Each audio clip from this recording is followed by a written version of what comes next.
Welcome to this EcoCiv Dialogue on global systems change. I'm Andrew Schwartz. I am the moderator for today. I'm co-founder and vice president for the Institute of Ecological Civilization. And it's my privilege to have a wonderful group of panelists with us to talk about feeding the future, um, new possibles toward an ecological civilization. Uh, Food seemed like an important thing to talk about because we all need it. Like everybody eats. Like all living things depend on food, the transmission of energy, all those good things. And we are doing a series on a podcast and dialogues on food, also as a way of elevating some of the themes in a book, The New Possible, that we recently published. So food is just one of those things that we all need. Yet at the same time, there seems like there's some problems with our current food system. We have undernourished people globally that continues to grow. I think statistics say that we're looking at 720 to 811 million people being undernourished in 2020. COVID did not help that at all. Uh, Nearly 35 million children under the age of 5 are overweight. How does that play out to nourishment? What we distribute as food, what we call food, how we who has access to healthy, nutritious foods. Meanwhile, we have this modern narrative that basically it says that we're producing more food than ever, and that we can thank scientific advancement in farming for this. And at least for me, I hear this and I look at the stats and I hear the narrative and I'm like, there's a disconnect here. What's going on? Um, if we're doing better than ever with our farming, our food and farming, why are so many people still going hungry? Why are so many people undernourished? Why are so many people overweight? Why are so many people impoverished? And when you actually look at the modern practices, we see that they're actually proving very unsustainable. And they're contributing to a loss of biodiversity. They're a depletion of healthy soils. The way that we use water is unsustainable. And if we continue down this path, we're just not going to have food for future generations. Um, so that's what I want to talk about today. We just need to transform our food systems. And by that, I'm thinking our policies, our laws, our practices, our ethics, our priorities, and educational opportunities for rethinking our food systems, and all of those sorts of things that guide the production and distribution of food. So, with that, I want to have my colleague Megan introduce our wonderful panelists today, who are going to help connect the dots to things like agriculture policy, insights on permaculture, food justice, farming education, and more. Megan, who do we have with us today? Awesome. Thanks, Andrew. And thank you everyone for joining tonight. So starting, one of our panelists is Anupama Joshi. Anupama joined Blue Skies Funders Forum as an executive director in December of 2018. She's an accomplished leader in the nonprofit and social sector in the United States and abroad. She was previously executive director of the National Farm to School Network, which she co-founded in 2007, building a movement to incorporate local procurement, gardens, food and farm educations in school, and early care sites across the United States. She has excelled in developing policies, programs, and partnerships, fundraising, and managing organizations through phases of growth and change. And she is a firm believer in the power of networks and collaborations to enable lasting change, and has embodied that throughout her career. She's also the co-author of Food Justice, and developed Evaluation for Transformation, a pioneering cross-sectoral framework for research and evaluation, and regularly speaks at national and international events. Anupama currently serves on the board of directors for the Triangle Land Conservancy and the Farmers Market Coalition. And she's a mom, and she loves to travel, cook, and currently lives in Cary, North Carolina. And then our second panelist today is Tony Stranger McLaughlin. Tony is a citizen of the Colville Confederated Tribes and serves as the Chief Executive Office of the Native American Agricultural Fund, She has been compassionately working in agricultural law and policy for many years. Before being named the CEO of NAF, she served as the first NAF Director of Programs, where she assisted in the development and delivery of millions of dollars of NAF philanthropic investment in tribal food systems.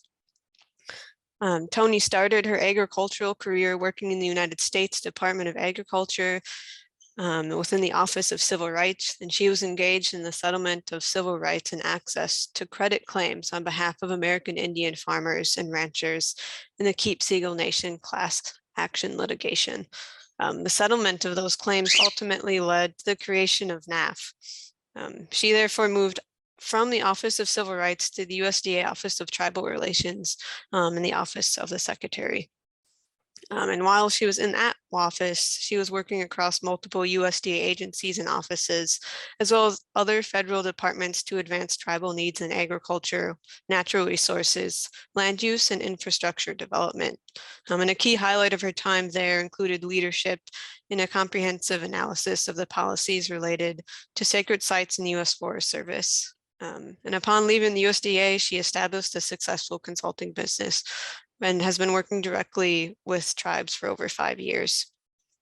She attended the University of North Dakota School of Law and received her JD focusing on federal Indian law. In addition, she holds certificates in mediation, tribal law and business, as well as executive leadership. In her spare time, Tony enjoys being outdoors with her husband and 3 children, as well as beading and sewing powwow regalia for her immediate and extended family. And last but not least, we have Mike Joy. Mike was a late starter in academia, first attending university in his early 30s to gain his BSc, MSc, and PhD in ecology from Massey University. He began lecturing there in ecology and environmental science in 2003. After seeing firsthand the decline in freshwater health in New Zealand, he became an outspoken advocate for environmental protection and is now senior researcher at the Institute for Governance and Policy Studies at Victoria University in Wellington, New Zealand. Mike has developed bioassessment tools used by many regional councils and consultants and has published scientific papers in many fields from artificial intelligence and data mining to the freshwater ecology of sub-Antarctic islands. He's been working for 2 decades at the interface of science and policy in New Zealand with the goal of strengthening connections between science, policy, and real outcomes to address the multiple environmental issues facing New Zealand. He's received a number of awards for his work, including Ecology in Action Award from the New Zealand Ecology Society, an Old Blue from Forest and Bird, a Tertiary Education Union Award of Excellence for Academic Freedom and Contribution to Public Education, the Royal Society New Zealand Charles Fleming Award for Protection of the New Zealand Environment, the Morgan Foundation Inaugural River Voice Award, the inaugural New Zealand University's Critic Conscious Award, and was a semi-finalist for the 2018 Kiwibank New Zealander of the Year. It's ridiculous. Do you all just make up awards and give them to yourself? Like I listen to this and I'm just like, what have I been doing with my life? This is no, it's so wonderful to have all of you there with us. Our format today, it's really going to be, I hope, an interactive dialogue. All of you who are watching at home, which is everybody, because we're not, I mean, I say home, I mean like not like in a conference room because we're online. You get what I'm saying. So you're really encouraged to submit your questions, your comments, insights that you have, your own reflections. So we've got 2 formats going on right now. One is through Zoom. So please use the Zoom chat feature. And those of you who are joining us through Facebook Live, you can use the Facebook Commons feature as well. And we'll be monitoring those and trying to incorporate them into the conversation. So after our 60-minute panel discussion is done, we're going to break out into small group dialogues using the Zoom function. So if you are joining us from Facebook and you want to participate in the breakout groups, we'll be posting a Zoom link into the Facebook discussion forum there. So click on it, hop on over, join us on the Zoom platform, and you can participate in those breakouts. I think that's the housekeeping items. So let's just get to the conversation. I want to start off with some framing, right? I already noted everybody's got to eat. It's a basic requirement for living, which makes food production and distribution extremely important for human flourishing. This is sort of an open question to the three of you. Anybody can take it. All of you can comment on it. How would you describe our modern food system? What are some of the strengths? What are some of the weaknesses of this system? Could you just lay the groundwork of what's our food system like? Who wants to take that first? I've got. Can I start just by?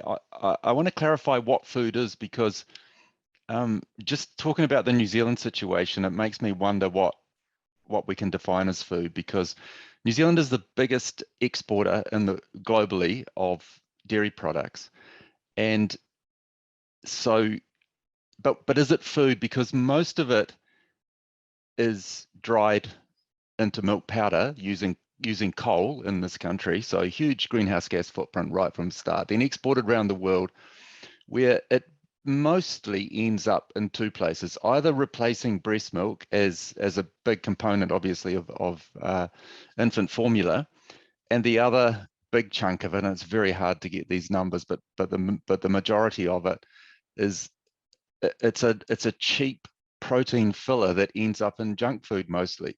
So, you know, all manner of just the sort of the rubbish food that people eat as snacks, and probably a big part of the obesity issue that you mentioned earlier, Andrew. So, and the other big export from New Zealand is wine, and huge parts of New Zealand dedicated to making wine. So, is replacing breast milk in Asia food?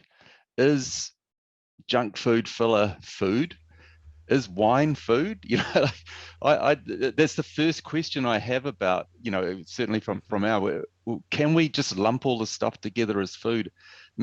Surely some kind of idea of nutritional value, or, you know, is it good food? Is it good for us, or is it just a commodity, you know? Mike, I love that you went there, because as a philosopher, that's the question I am always thinking. And I assume nobody else cares about. Like, what is food? You know, let's like define that first, right? Um, and then I think related to that is this question of the comparing and contrasting farms and forests. Um, why are they different? How are they different? I I think you're touching on something that's important, and that's um, in a sense, this larger question of humans' relationship to the natural world, and what what we need to flourish in respect to what we'll call food. Um, does anybody else have thoughts on that you want to contribute? Um, Tony, I see you thinking. Yes, you can. I'm shaking my head.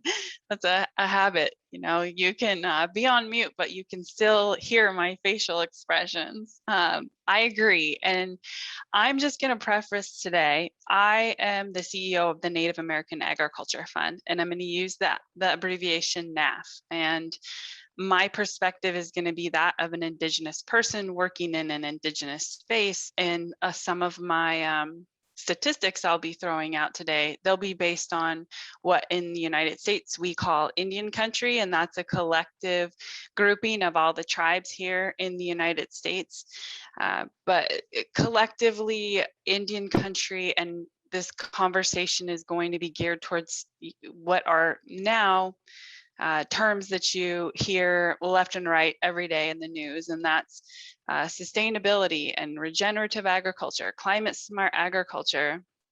And I'm glad you brought that up, Mike, because when you look in the United States, our four top commodities, the top being soybeans, over $25 billion in soybeans. But also high ranking in that list is goes down to beef and beef products. And you see the bison next to me in my screen. In Indian country, we have a majority of our agricultural production is based in in cattle are now we're growing and we're doing more regenerative work in bison. But largely, when you look at our tribal communities, they were based on smaller scale systems that were they were nomadic, and they were based on subsistence lifestyles. So how far away are we from that subsistence lifestyle? Very far in today's agricultural sphere. It goes beyond just what we eat. And in the United States, we include things like fiber in the definition of agriculture. And then you brought up forestry. That's part of what we include in an umbrella.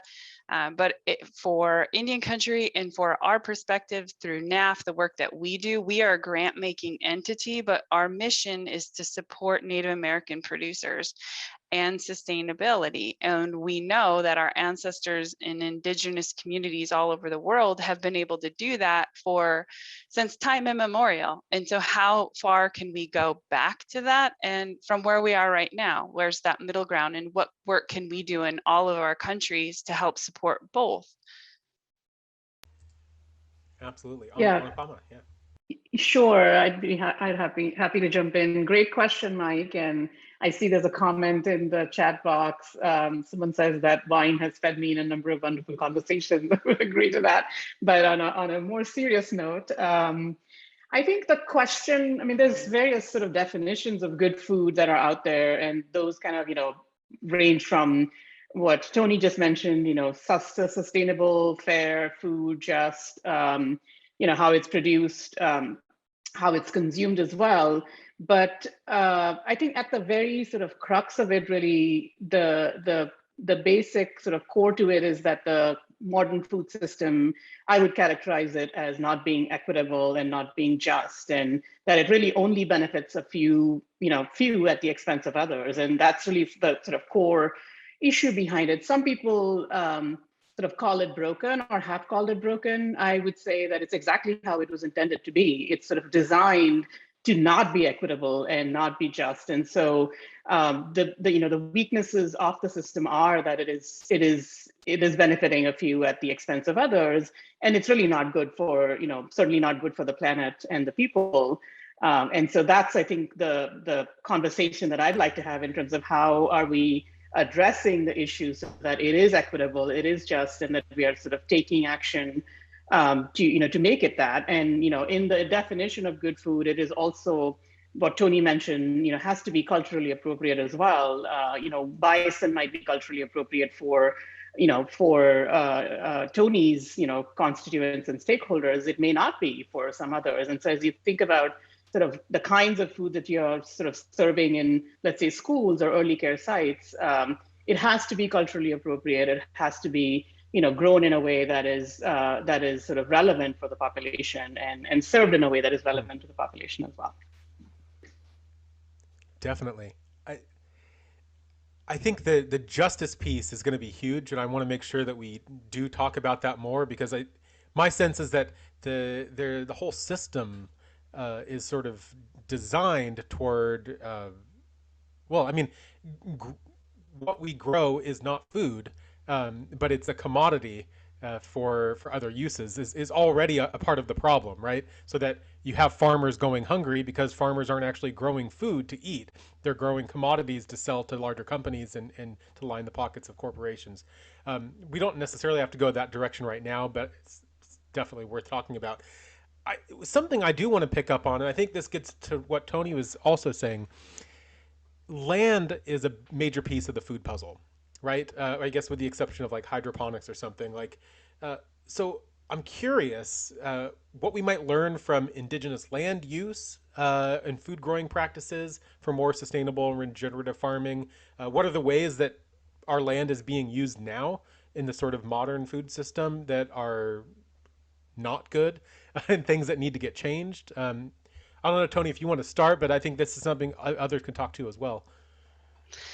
Yeah, and I want to just also preface that some of the things I'm going to be talking about are based on the systems that we have in place in the United States, and they're going to differ in your countries.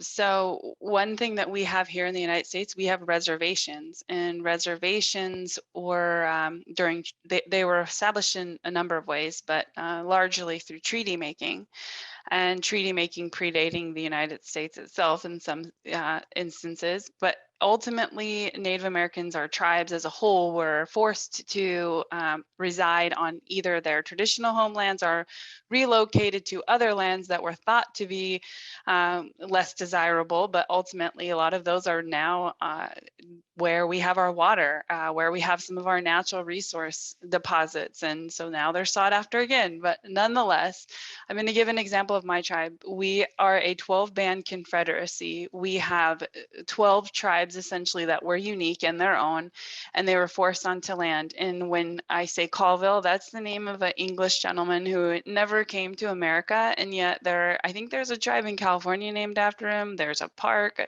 and a number of cities. So that's not a traditional word in our culture. For most of our tribes in that 12-band confederacy, we all have the same name in a different dialect or in a different word. And for us, it means people of the water. And we're really lucky because, so the word is Nahamchin, and most of our tribal languages say that.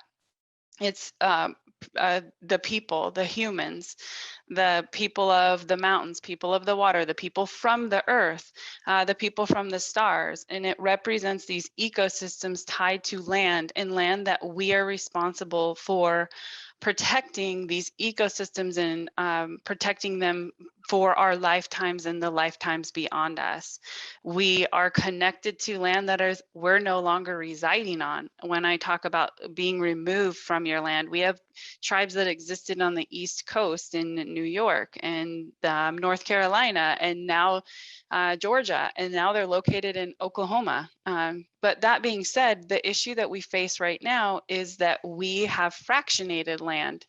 And right now, we also have a lot of African American, what in the United States, Black farmers are dealing with as their ancestors were slaves. And so they're dealing with what they call heirship issues. We call it fractionated issues.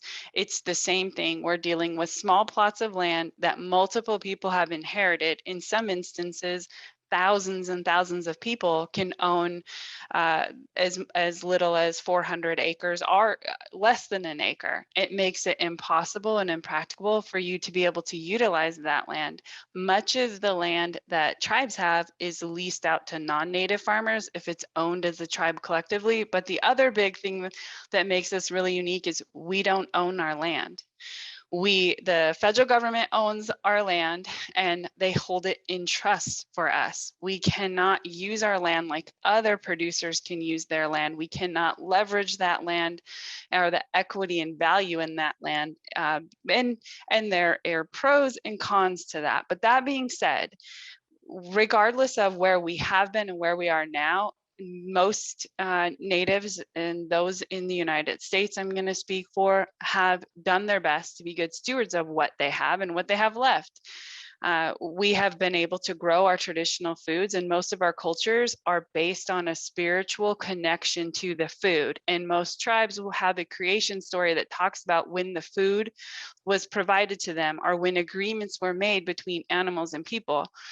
So thus, we're intimately connected to our agriculture, which is not necessarily a large commodity, and we hope it never will be, because most of that's based on, again, our spirituality. But as we move forward, many of our tribes are working on how can we engage and meet in the middle, where we do have producers that are growing wheat, are growing soybeans, are growing barley, any one of these large commodities that are growing fruits and vegetables, yet we still want to retain our cultural and spiritual connections and traditional practices related to our land. So that was very long-winded, but that's a background on how we exist, where we exist now, and the type of land structures that we're dealing with and engaging with agriculture through multiple jurisdictional levels. And I think those land issues you described, connected to policy and law and ownership and economic systems, is all super relevant to this sort of larger conversation of this complex web. of what I'm calling generically just food systems. But I know, Mike, my understanding is that you also do a lot of research on like water and soil health, and I'm wondering if you could tap into or anything else you want to say. But um, Yeah. Well, yeah, I was just going to say, Tony, it's so similar in New Zealand with the First Nations people or the Māori people, tangata whenua of this land, and that the multiple owners, and I guess it's the same in the States, that this land is seen as wasted. If it's not industrially, if it's not a huge farming system, then it's considered wasteland, and the government goes to great lengths to try and come up with ways to kind of industrialize food production on that land. The other thing that happened here was the treaty settlements that this country has, where the government, the Crown, we call it, admitted to having taken the land, and they have cash or land settlements to reimburse the tribes, and they're tiny, a few percent of what was taken is given back. But sadly, part of that handing over the money was a continuation of colonization, because they're required to set up corporate entities. So here's the money, but you have to set up this corporate. And so the biggest tribe in New Zealand, Ngāi Tahu, most of the South Island, and I work with them a bit, they set up this corporate farming entity using that settlement money. And so now you have tribes that have income from harmful farming practices. You have fights going on in environment court with the local Indigenous people taking their own corporation to court, or fighting their own corporation in court to to try and stop some of the environmental harm that's being done. But I guess that just to kind of come back to, I guess it's similar in most of the world, but it is a really big issue here, in that the sort of human supremacy idea, this idea that we are so clever, we've managed to produce so much more food from the same amount of land, this sort of so-called efficiency. But it's such a when you look at it now, and it's so plain now, all it is using fossil fuels. So fossil fuels to make nitrogen fertilizer that has caused huge issues. Sure, an increase in food production, but massive increase in it's the biggest alteration of a natural cycle on the planet. We now produce artificially more nitrogen than all of the natural systems put together, and issues for rivers, lakes, estuaries, oceans globally.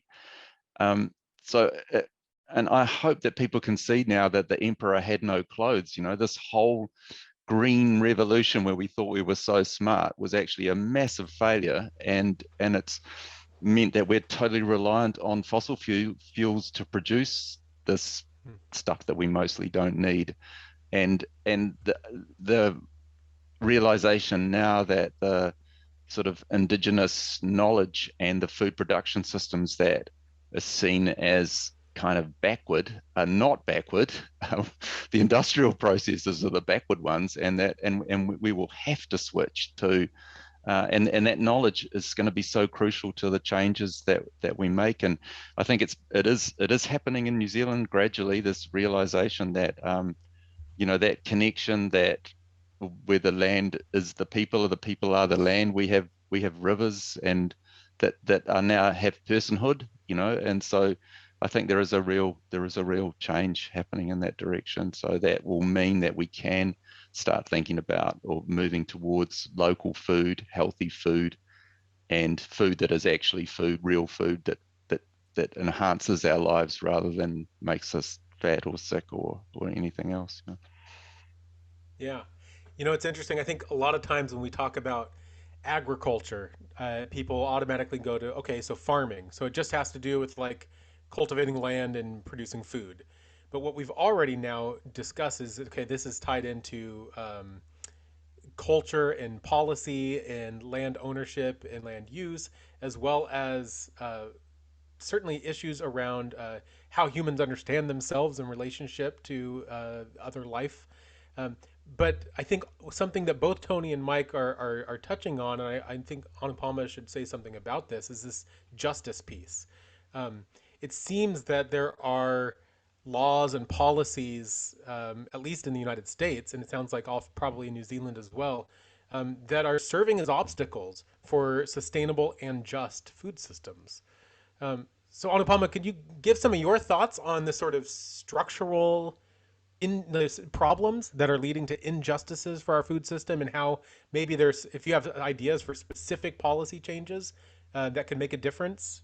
Um, Sure. Yeah, I think I'll probably start with just a reflection that more than a decade back in 2010, when I co-authored the book Food Justice with Bob Gottlieb, this phrasing, food justice, was just sort of emerging at that time. And so our intent really with that book and the commentary around that was to sort of popularize and formalize the use of the word food justice, with the recognition that the system was unjust and inequitable, just like environmental justice, which was sort of well, established at that time. To really get into the vocabulary for more awareness and understanding of the inequities and the strategies, not just be aware of what's happening, but also think about the good work that's happening across the country in developing a just food system. So I would say that the interpretations of food justice, are really complex and nuanced, but the basic concept is pretty simple and direct, in the sense that justice for all in the food system, be it producers, be it farm workers, processors, workers, eaters, consumers, communities at large. And also, I think something that Tony touched on, which is inherent to sort of all indigenous cultures, in the US and across the globe, is a sense of respect for the food, for the systems that support how and where food is grown. So a sense of place, respect for the land, the water, and the environment. And so the entire sort of concept of local food systems in the United States and across the globe has sort of really emerged from, I think, that, and aligns really well with the food justice approach. I think in terms of laws and policies, there's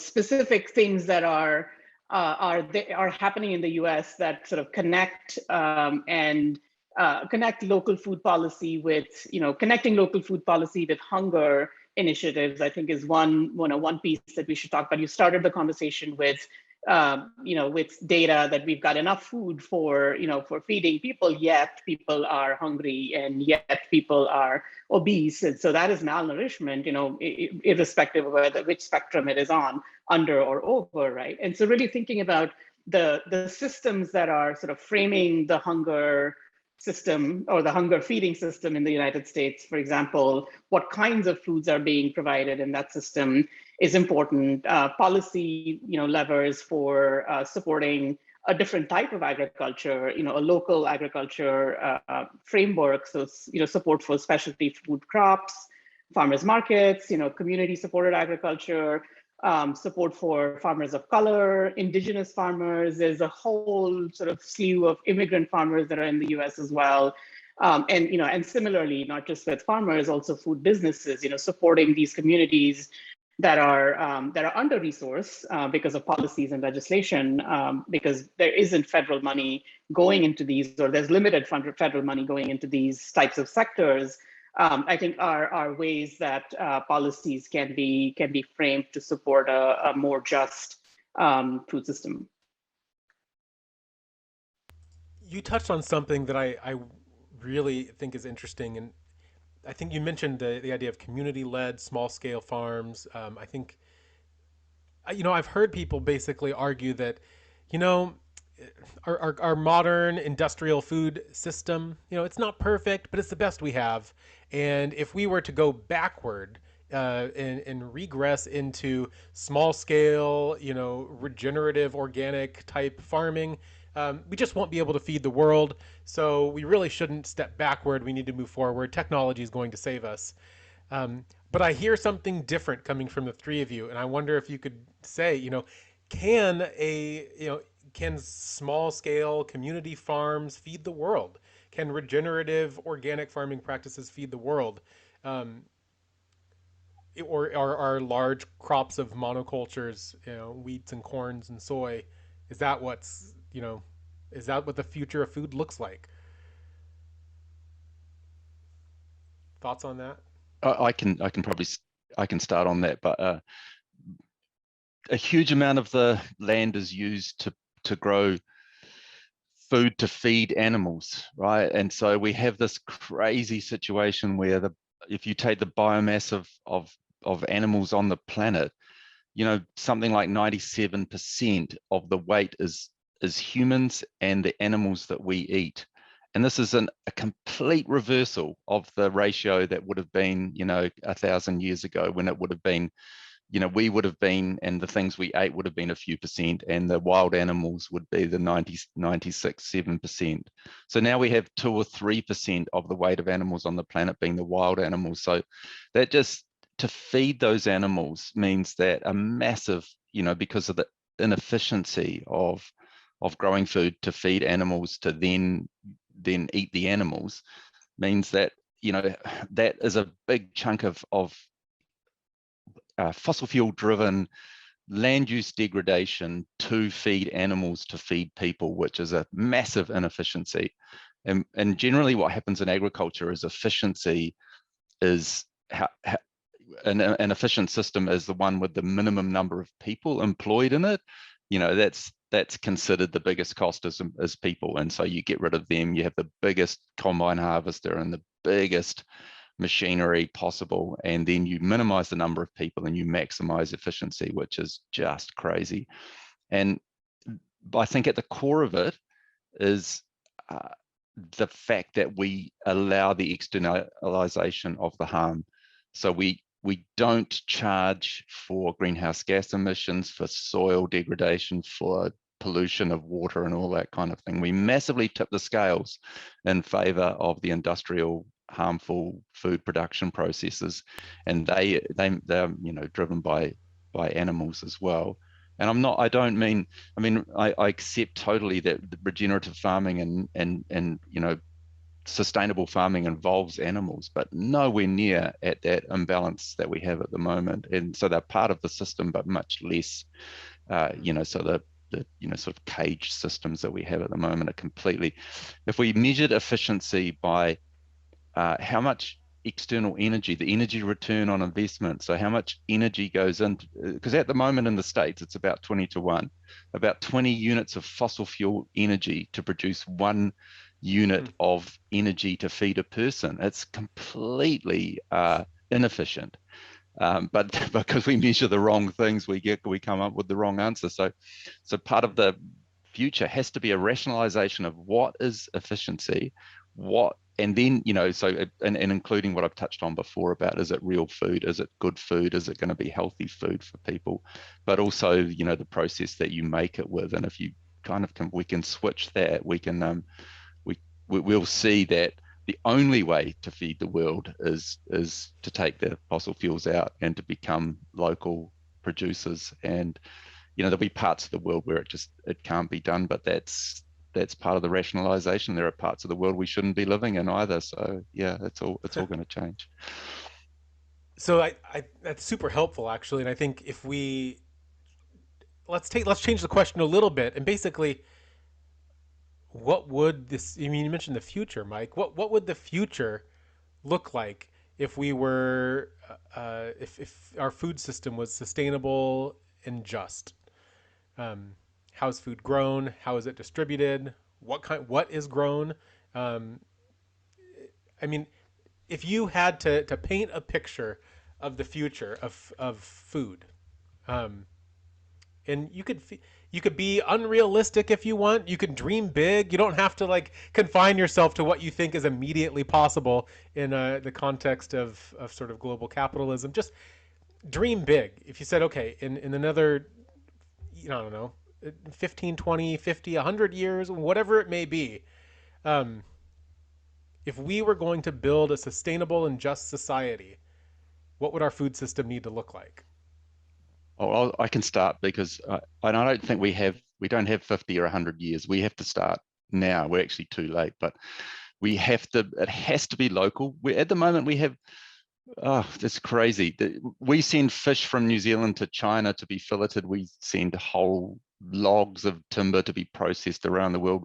We have water, bottled water from France being sent around. Idiotic, just crazy, crazy transporting of food that is mostly junk and mostly unnecessary. So the rationalization of the reality of taking fossil fuels out and trying to stop the planet warming to the stage where most of us can't live here means that it will have to be local food.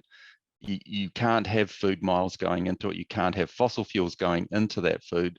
So it'd be a radical change. And we have to accept that cities, especially the really big ones, are just utterly unsustainable. There will have to be a movement back away from cities to be sustainable, because they just, you know, the amount of food and the amount of material and energy that goes into moving the food from wherever it's produced into those cities is way too costly. And I don't mean costly in money. I don't think money comes into it. It's costly as in harm, as in greenhouse gas emissions and all that kind of stuff. So the future is, the only future is a regenerative, sustainable food production where there's no one type of farm, much more like permaculture. If you've seen permaculture anywhere in the kind of places where we can do that, that will be it. And in the rangelands and stuff will be bison, and I can imagine that it has to be much more like it was pre putting in fossil fuels into the food system. And that's my vision. Speaking of bison, Tony, do you agree with his vision? Things you want to add? Things you'd like to change? Well, I grew up in about a 90% subsistence lifestyle. I didn't buy meat from the grocery store. I don't buy my fish from the grocery store, which takes up a majority of my diet. We also harvest starchy roots and vegetables from the ground in my culture, but that's not enough to feed my family of 3 kids and growing kids at that. And I see that in a lot of our cultures. But we do have some examples, and I'm going to put some links into the chat box, but I just want to let you know that when I'm talking about these examples, they are examples that could work in any community here. Well, not in large cities, but most of these rural communities here in the United States, and they can support some of these larger municipalities. One of them being the former leadership of the Quapaw tribe of Oklahoma. They used to have to ship their bison and cattle, sometimes 3 states to get processed, and then to another couple states to get further processing our specialty cuts, and then it would come back to their community. This is a small tribal community, yet they have 2 gaming facilities, Head Start facilities, elder care facilities, their own clinics, and public school systems. They now supplant most of that food directly from their community. They have 2 large-scale greenhouses. Most of the food that goes into their casino, almost all the food that goes into their Head Start are all local. They created, and I don't know if you've heard of Temple Grayden, but she's been in the animal safety protection space. She came and did help them in their planning of their meat processing facility. But they now process and package wholly within the community. They also sell coffee, their specialty goods from their greenhouse.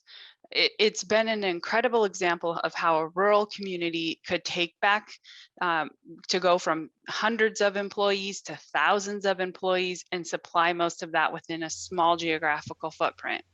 They're also looking at using less pesticides. They also have a program that supports veterans, where they bring in this program. I think it's expiring, but it was a great program for many years, and that's where they brought in dogs to sniff out different salmonella or other food safety bacterial issues in some of the vegetable produce that they have. But that can be modeled in other places. So we have the work that we've done beyond grant making is also somewhat visionary. So let me put this into the website. We have a vision document, and our vision document talks about doing regional infrastructure development. regional agricultural infrastructure. It's to regionalize this everything that you would need for food hubs and sub hubs, specialty crops. It's to take the burden off of the local producers and share that with the other communities, tribal and non-tribal. We have other examples where we have what's called 638 authority here, and that means that a tribal program can operate a federal program within their community. But when the Coeur d'Alene tribe of Idaho started their clinic, their medical facility serves natives and non-natives. We see that as a vision for how we could do this agricultural infrastructure. And most of it based in rural America, because that's largely where tribes exist. But it would mean that instead of having to get your food from many states away or halfway across the world, a majority of that could be coming from your community. I know that when we talk about nutrition is different from just talking about having food or access to food. And then for tribes, we talk about the difference between food sovereignty and food security. You could have all the authority in the world to oversee what you have within your community, but do you have enough cold storage? Do you have transportation? Are you on a grid for energy? Those are all things regarding food security and food sovereignty. We want to elevate that for everybody. And to do so, we know that we need a regional structure. And so if you go to our website and you click on that link, you can see our breakdown. And it's very timely here in the United States right now. We have got some really big budget spending bills going through, and those are related to larger infrastructure plans like roads, but we want it to include infrastructure related to regional agriculture, which is something that people have mentioned earlier in this call related to the corporate America. We have to have a diversity. We can't get rid of some of those larger corporate structures right now. We don't have enough land. I read at one point that we would have to have enough land larger than India if we wanted to feed people. We don't have availability of that much land base, and I really enjoy seeing more alternative structures in agricultural growing, including greenhouses and aquaponics. We have tribes here in the United States that are venturing into that. But I think we need diversity. We do have an idea of how we can do that here in the United States, and that's through our regional structure. And our regional structure would also embrace protection of our traditional foods as well. I also included 2 other websites. We have the Indigenous Food and Agriculture Initiative, and that is based out of the University of Arkansas School of Law, and they help tribes stand up laws because unlike states here in the United States, our tribes are similar in our umbrella of authority. It's the federal government, the United States, and then state governments and tribal governments, and we are equal. Yet many of our tribes still have traditional forms of government, but in order for us to take some of the authority that the federal government has on growing and overseeing and the inspection of our food so we can transport it across state lines and other jurisdictions, we have to have laws on our books. Well, this IFAI out of the University of Arkansas has wrote model laws for tribes and how they can protect themselves while engaging in agriculture. They also help tribes with incorporating taxation, building out their agricultural departments, doing agricultural resource management planning. And I also included the Indigenous and IAC, the Intertribal Agriculture Council in the United States. They work with tribes to do direct technical assistance, but something that I think is really cool and I encourage you to go see is they've just created their own label, and it's a Regen Nation label. And that label is for others that want to embrace growing in a traditional cultural manner, are respecting some of the universal principles that we see in Indigenous growing, including regenerative and sustainable and 7 generations out thinking, then that's what's within that label. And we want to help support them in expanding that label and people wanting to buy into that label. They also have a native grown label. And in order to use that trademark or that label, you have to go through certain, just like being certified organic, You have to jump through certain hoops, but in this case, they're traditional hoops. So I encourage you to go to their websites. And I guess ultimately I say we need diversity, although I would love if we could go back to some of our traditional practices in the way that we ate. It's just not viable anymore. And I know personally, our tribe was mainly one of the main things that we ate, and that was given to us by the creator is salmon. And I'm located in eastern Washington state on the Columbia River, and that's just no longer viable because of dams and other pesticide runoff, you name it. So I can't go back to my traditional lifestyle because it doesn't really exist in a manner anymore that it would sustain even my own family. So Yeah. Well, thank you for Can I those just jump in? details explanations. Yeah, I just did Can want I to add that jump in? Yeah. we had a question about resources, and we will be making those available to everybody. So don't worry about copying all the links. But sorry, Anupama, please. Yeah, I mean, I totally agree with Mike and Tony with regards to sort of reducing the environmental impact of agriculture and sort of reducing the miles in terms of, where food's coming from. So I won't repeat, all of that. But I think one aspect to add in terms of the vision is really a vision where we are recognizing, where our food is coming from, and that we are aware where our food is coming from. And I would say, it is critical to start as early as possible in schools and early childhood settings to teach our kids about where their food is coming from. And I say that because actually I say that start early, but at the same time, in the work that I've done with Farm to School in the United States, and that's happening all across the globe as well, we found that many teachers, we had to sort of educate teachers, food service workers, school distributors, school custodians, board members to really buy into this approach that food education, agriculture education is important, because nobody had seen, even adults had not seen carrots with their tops and often thought that milk comes from a carton. Who knows, what is a cow, right?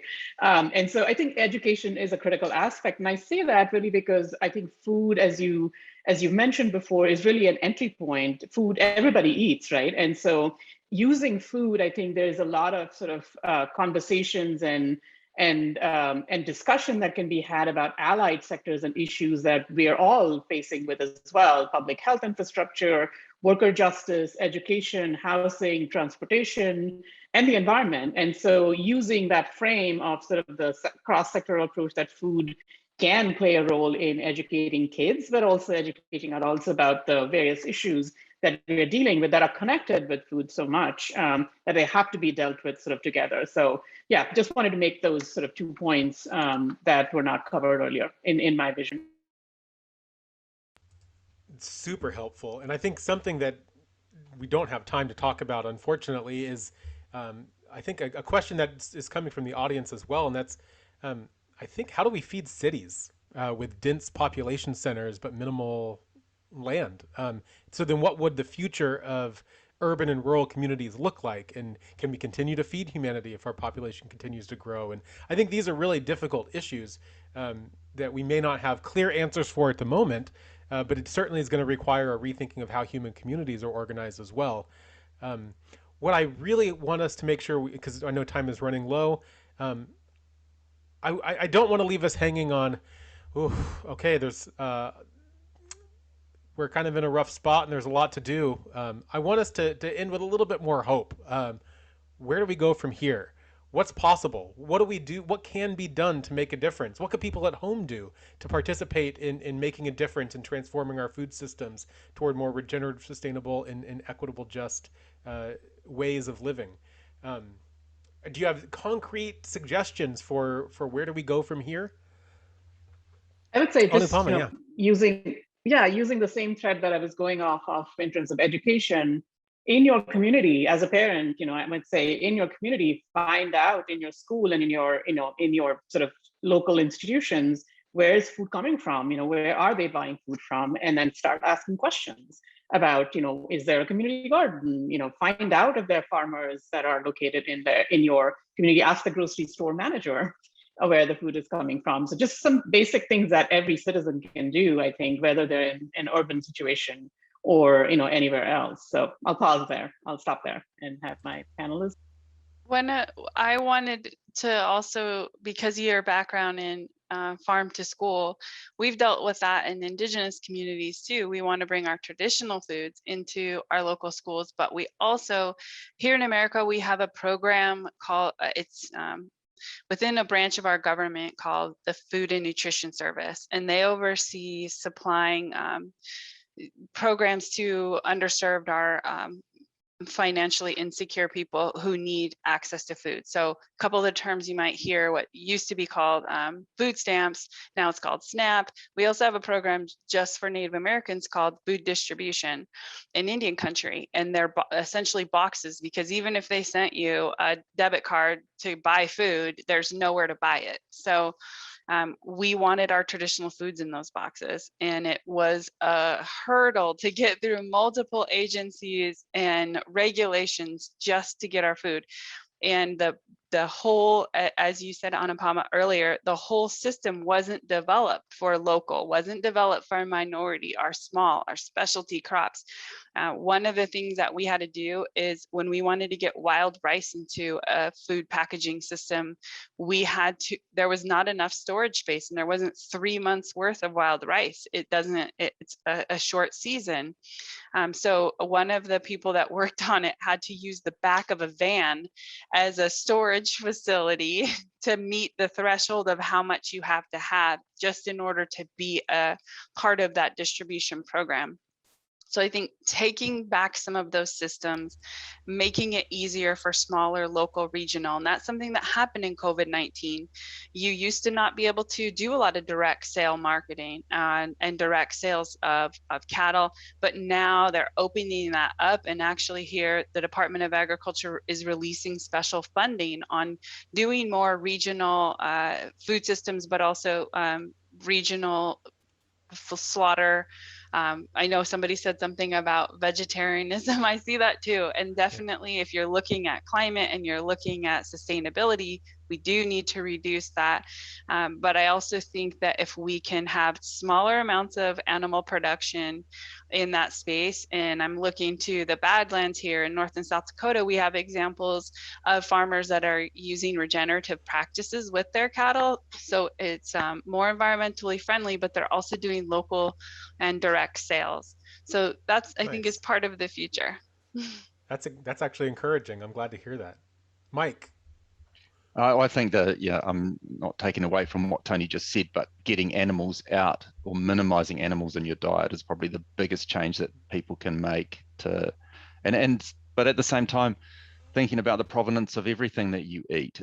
I mean, we get people here switching to veganism or vegetarianism, and they buy these, plant-based food products that are shipped all around the world and highly processed and very questionable production. So if you think just as hard about where your food is coming from, then you will inevitably make the right decision if you look at that and study it, and not just go and grab the first thing that you see. And so that understanding of where food comes from, I think probably if everybody in the world had to go to a slaughterhouse, when they were go and see this animal getting killed so that you can eat it, whatever the animal is, then it would change completely how people eat. But but also thinking about the plant side as well. And if we understood the story of food a little bit better and where it comes from, and I think Anupama is absolutely right. Education is going to be crucial to that process, in educating not just children but adults and the masses on the story of food. This has been a fantastic conversation. I know we're out of time. Is there anything, final comments that any of you want to make before we transition to our breakout rooms? I just want to say, I hope that in wherever you're calling from, that you can look to some of the indigenous communities and some of their practices in the way that they look at food and their relationship with animals and plants and the entire ecosystem in the universe, because I think we're going to lead the future in solving some of these problems, and there won't be a future if we don't. Well put. Anupama, Mike? I just want to, yeah, I totally agree. I can't top that. Just wanted to thank you, Andrew, and the EcoCiv team for hosting this and inviting us to the conversation. Thank Yeah. Well, thank you to our wonderful panelists and to the great comments from the audience as well that we've been feeding in. This is a good foundation for what we're going to be transitioning into in the next moment, which is our small group discussions. If you are on Facebook and you'd like to participate in these breakout groups, please click the Zoom link that's being sent to you in the comments, and then you can join the Zoom session and be assigned to a breakout group for more audience discussion amongst ourselves. Today's program depends on viewership as well as donations. So my colleague Megan is going to be sharing a donation link in the Zoom chat and on the Facebook comments area. So you're more than welcome to send us a donation or to support any of the organizations that have been represented and discussed here today that are doing amazing work, including those represented by our panelists. But I think perhaps even more important than just money is spreading the word. We need people to be aware of these alternatives and to be aware of how our food systems need to change. So a copy of the recording of today's dialogue will be posted on YouTube. It's already going to be on Facebook. Distribute it widely. Share it with your networks. Share it with your friends. Let's begin to change the conversation about food around the world.